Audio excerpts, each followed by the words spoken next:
নতুন কোনো কিছু না, পুরনোই ছিল, কাউকে সরাসরি এসে 25 বছর টানা কমিউনিস্টের সরকার থাকার পেছনে তারা ছিল, কালকে তার ঐতিহাসিক প্রমাণ দিয়েছে। তার জন্য একটা নতুন কিছু হয়েছে এমন কোনো কিছু না। তাদের কারণেই ত্রিপুরা কমিউনিস্টের কাছ থেকে মুক্ত হতে পারছিল না, এটা ত্রিপুরাবাসী দেখে নিয়েছে। আমরা 2018-তে বলেছিলাম, মানুষ বিশ্বাস করেছে, তাদের ভারতীয় জনতা পার্টির সরকার সংগ্রহ থেকে সরকার হয়েছে, ইতিহাস রচনা করে।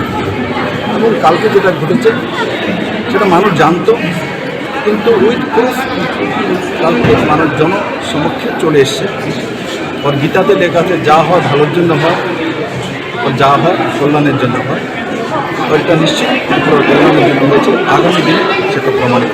বিরোধী দল যা বলছে যে যারা এই দলের সাথে জুট হচ্ছে না, তারা নাকি পরোক্ষভাবে বিজেপিকে সমর্থন করছে, সেটা নিয়ে কি বলবো?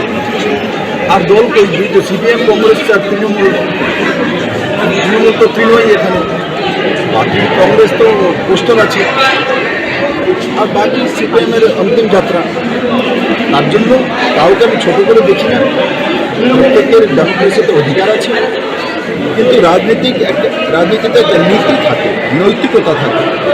তার যে সরাসরি বিসর্জন দিয়েছে তার জবাব ত্রিপুরাবাসী নিশ্চিত।